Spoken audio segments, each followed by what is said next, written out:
कैसे चल गे माया के जादू, हो गे हे दिल मोर बेकाबू। बोली माँ तुर माया के जादू, बाबू मोर बस्तरिया बाबू।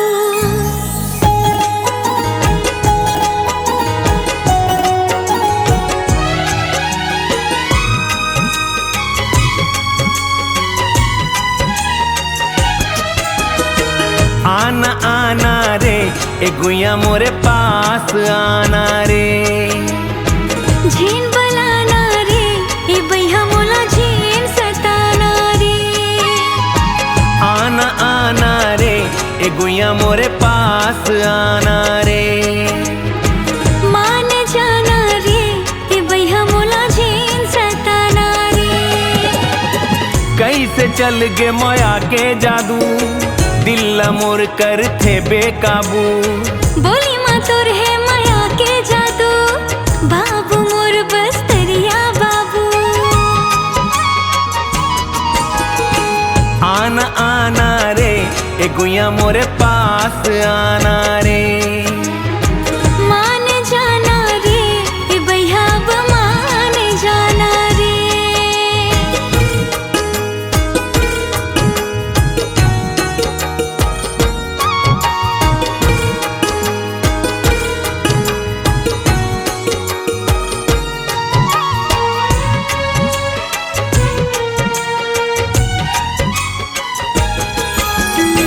तन बदन के रुआ रुआ माँ, दिल के तय मोर धड़कन।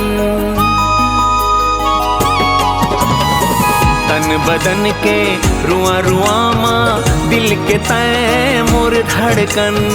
मन के मंदिर के अंगना माँ, पूजाते मोर अर्चन। बैरी मन मोर माने ना, तुर बिना कुछ जाने ना। लाज शर्म की ये बंधना, तोड़ के कैसे आओ सजना। आना आना रे ए गुइया मोरे पास आना रे, मान जाना रे ए बैहा मोला झीन सताना रे।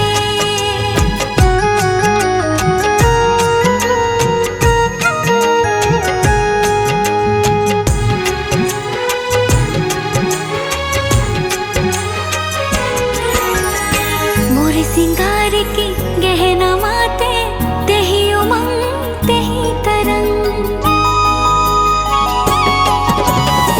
मोर सिंगार की गहना माते, तेही उमंग तेही तरंग। सपना चिंतन तयंतर मन, तही जीवन के प्रेम रंग। लाज शर्म की ये बंधना, तोड़ के कैसे आओ सजना। बैरी मन मोर माने ना, तुर बिना कुछ जाने ना।